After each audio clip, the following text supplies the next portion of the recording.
Today's video is brought to you by HelloTushy.com. Hey brother! Ben, today I want to talk about Dumbledore, the guy with all the answers, the guy who is maybe pulling all of the strings. It's kind of hard to tell because throughout the series, Dumbledore is almost comically never giving Harry all of the answers. Why tell you what to do when I could just let you fumble about in the dark and maybe stumble into the answer? Don't go down the third corridor. Harry, do go down the third corridor. There's a three-headed dog and a trapdoor and a deadly plant and flying keys and a killer chest set and a troll. And also potions, but let's face it, they're never gonna put that in the movie. A logic problem. But it just leaves us all on the sideline like, Dumbledore, can you just tell him what to do and where to go, and then him and Voldemort are destined to duke it out in the end because he's the chosen one? No, let's wait the full 7 years and then cryptically leave him a sword and a ball and see what he makes of it. Oh wait, I'm sorry, can he not actually have the sword? No, he can't. And did Dumbledore know that? He did. Okay, so just give him the ball? Oh, this will be fun. Oh, the ball has a riddle on it. Oh, and the answer,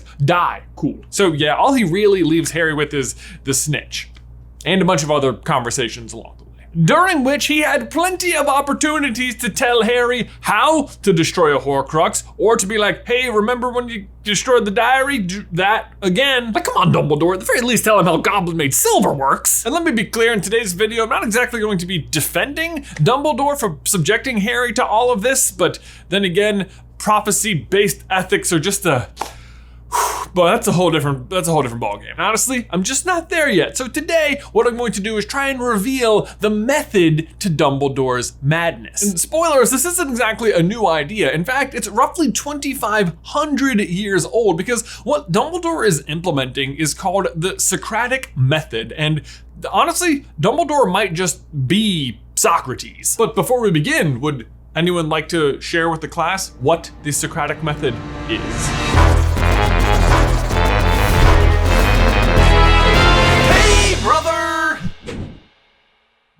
Guys, before we dive on into today's video, we need to give a huge thank you to today's sponsor, HelloTushy.com. Now guys, imagine, if you will, that at the end of a long, hard day, you jump into the shower, but instead of turning on the water, you just wipe yourself down with a bunch of dry paper towels. But so then why is that enough in the bathroom? Accidentally burned myself. Well, it doesn't have to be anymore with HelloTushy's brand new 3.0 modern bidet attachment. It meets all three of the big S's that are oh so important when it comes to toilets: sleek, stylish, and of course, sanitary. And not just for you. With the Smart Spray automatic nozzle, the HelloTushy bidet is also cleaning itself with every use. These things are seriously game changers. Even if you have just one in your home, I guarantee it's going to become your new favorite bathroom. Plus, they install in just minutes and no additional plumbing or electrical work is needed. So head on over to HelloTushy.com/super to get 10% off your order today, plus free shipping. Again, this is a special offer just for our viewers. That is HelloTushy.com/super for 10% off plus free shipping. That is HelloTushy.com/super. Link is in the description down below. The Socratic Method, as you may have guessed, is a method of teaching developed by Socrates. Socrates was an ancient Greek philosopher from way back in the 5th century BC, and he is considered to have one of the greatest influences over the Western world, along with his student Plato and Aristotle. Although, on the whole, and I'm sure this will sound familiar given the topic of today's video, he's a bit of a mysterious figure. He didn't actually author any texts, and most of what we know about him come from accounts from his student Plato. But one of his signature contributions to the world as we know it is the Socratic Method. The short version of it goes like this. But why? We've lost the kingdom. But why? Well, because we lost the battle. But why? Well, we had one less warrior. But why? Well, I guess really because we had one less horse. Why? Because one of our horses lost a shoe. But why? Because we didn't have enough nails. Therefore, why did the kingdom fall? Because we didn't have enough nails. Honestly, I'm surprised Socrates had to think so much to come up with this. I mean, this is a game that's super popular with every 3-year-old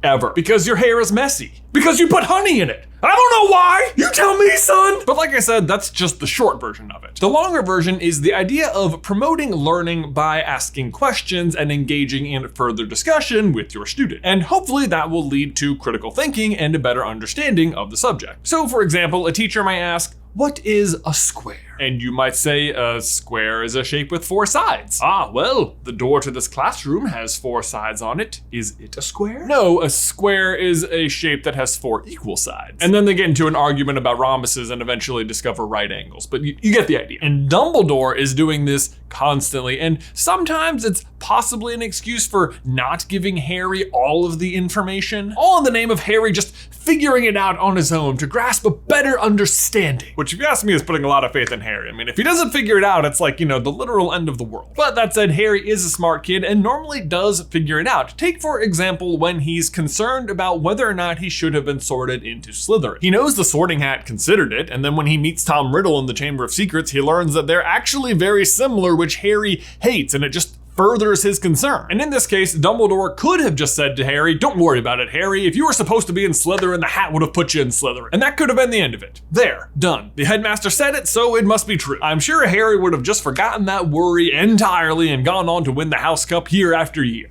Hooray! But of course, that's not how it works. Have you ever told someone to just stop feeling sad about something or stop being anxious? Does that work? I mean, maybe if the Sorting Hat itself tried it, but Harry even goes to the source and it's like, I don't know, maybe you could have been in Slytherin. You would have done well in Slytherin. The point is, anyone could just tell Harry he's meant to be in Gryffindor, and maybe it would help and maybe it wouldn't. But Dumbledore is able to recognize that this is the sort of thing Harry needs to understand at a fundamental level. Professor Dumbledore, Riddle said I'm like him. Strange likenesses. Did he now? And what do you think, Harry? I don't think I'm like him. I mean, I'm in Gryffindor. Yet the Sorting Hat placed you in Gryffindor. You know why that was. Think. It only put me in Gryffindor because I asked not to go in Slytherin. Exactly! In this situation, Dumbledore knows exactly why Harry is meant to be in Gryffindor. But rather than just tell him, he's coaxing him into working out the problem so that he understands it himself. Asking him questions like, what do you think, Harry? And think. And this helps Harry discover that the information he already knows might contain the answer. He just has to figure out how to work the puzzle pieces together. But I also think there was a greater lesson Dumbledore is trying to teach Harry in that moment. It's emphasizing the idea that our choices define us, which is a bit of wisdom that can stretch far beyond just what house you belong in. It's the classic, give a man a fish and feed him for a night, but teach a man to fish and feed him for the rest of his life. You can tell Harry he's meant to be in Gryffindor, and that might help him for a night, but if you can help him understand the impact of his choices and what it means to be in Gryffindor beyond just what a hat told you, then you can defeat the Dark Lord. That said, maybe Dumbledore actually should have taught Harry how to fish, because apparently it's as easy as just summoning salmon out of the river, which Harry, Ron, and Hermione couldn't figure out for months out on the road while they were starving, camping next to rivers. River's the body of water, not the code name for Lee Jordan on Potter Watch. Who he's actually camping next to is Dean Thomas, whose party is fishing for salmon in the river, after which they still don't do it.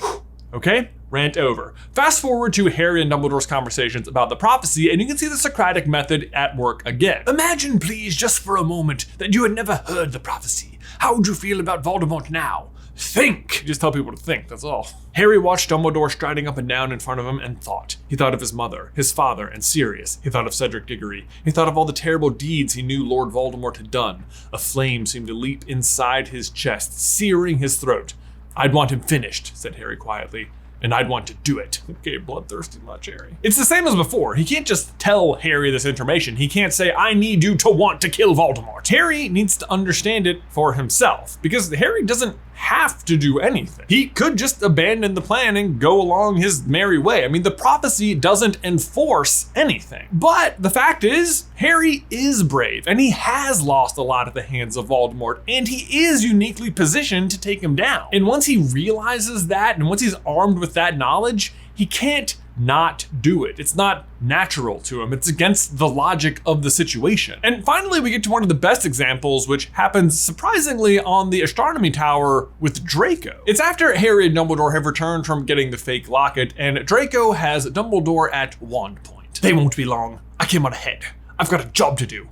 Well then, you must get on and do it, my dear boy. And the two converse back and forth for a while, with Draco revealing how his master plan ultimately worked. Until Dumbledore finally says the following. But as for being about to kill me, Draco, you have had several long minutes now. We are quite alone. I am more defenseless than you could have dreamed of finding me, and still you have not acted. And here is the lesson that Dumbledore is laying out for Draco. If you want to kill someone, your best opportunity is when they're defenseless and you're all alone with them. And in this moment, Dumbledore has no wand and has been severely weakened by the emerald potion he just drank trying to retrieve the locket with Harry. And they are, as far as Draco knows, alone on the tower. And they've been conversing for several long minutes and Draco has still not acted. Therefore, the argument is against him. He is alone and defenseless, you are armed. These are the necessary pieces for this plan you claim to want to do to be put into action, and yet you have not acted. Therefore, you do not wish to act. In this case, I really think Dumbledore is truly trying to do one last good deed. He's not arguing with Draco, he's not even trying to stop him. He's not even making a case for Draco to spare him. He's even egging him on, like, if you're here to do a job,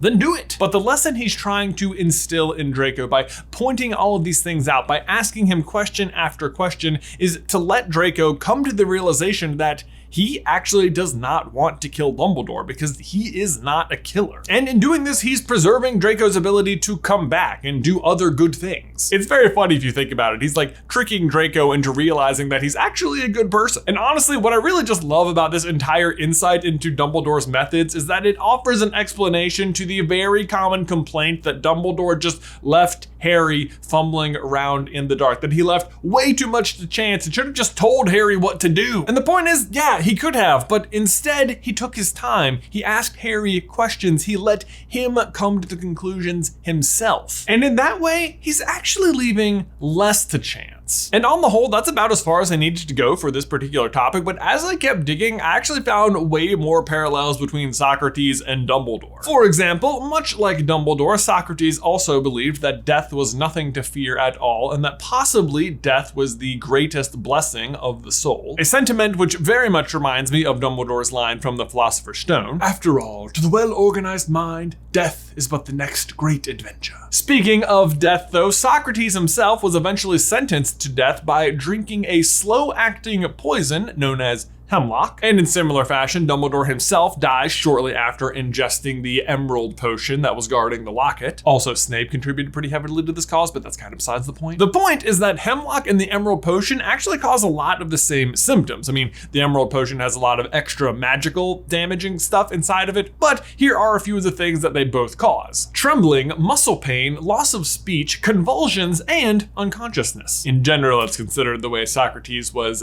sentenced to death was pretty brutal. And continuing the parallel even further is how Dumbledore acts post-mortem. Once again, you see the Socratic Method at play as he helps Harry understand why and how and where he is. "Explain," said Harry. "But you already know," said Dumbledore. He twiddled his thumbs together.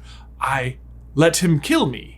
Didn't I?" "You did! Think, Harry!" But he also gets a little into what is known as the Socratic Paradox. The Socratic Paradox states that the only real wisdom is in knowing that you know nothing. "I, meanwhile, was offered the post of Minister of Magic, not once, but several times. Naturally, I refused. I had learned that I was not to be trusted with power. But you'd have been better, much better than Fudge or Scrimgeour. Would I? I am not so sure. I had proven as a young man that power was my weakness and my temptation.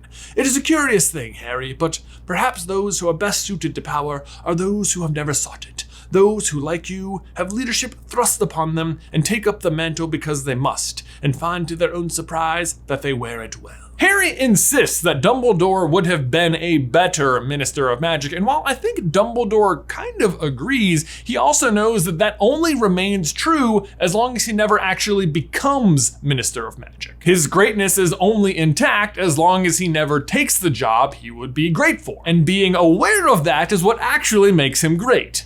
Wait, you see the paradox? But Dumbledore believes the same is actually true of Harry, that he is a great leader, not because he wants to be a leader, but because he is forced into the role. Which again, you can contrast with young Dumbledore, who was actively trying to seize power as a young boy with Grindelwald. Was he a great wizard? Yes. Did that make him a great leader? No. The way Dumbledore gets around this with Harry, though, is by understanding it on his behalf. Never encouraging Harry to seek power, just be presented with power and deal with it accordingly. Horcruxes, not hallows. It's like the opposite of with great power comes great responsibility. Dumbledore knows Harry is burdened with great responsibility and that with that will come great power. Ooh, that was a lot of philosophy to try and think about. But anyway, guys, I hope that gives you a greater understanding for why Dumbledore was acting the way he did, and just the Socratic method in general. Also, a quick reminder that this week is SCB Spirit Week. Today is Harry Potter Tuesday. Here are some of the awesome posts people have already been posting today. If you want to participate, it's not too late to post all of your Harry Potter fandom stuff today. And we have a bunch of other days this week celebrating different fandoms. Tomorrow is Marvelous Wednesday. Thursday is Disney Pixar. Friday is Formal Friday. That's where you dress up just for fun. Saturday is Star Wars Saturday. And Sunday is SCB Sunday, where you just celebrate whatever you want or wear some SCB merch. If you want to participate, all you have to do is post a picture of you celebrating your fandom based on the theme of the day, and make sure you use hashtag SCB Spirit Week.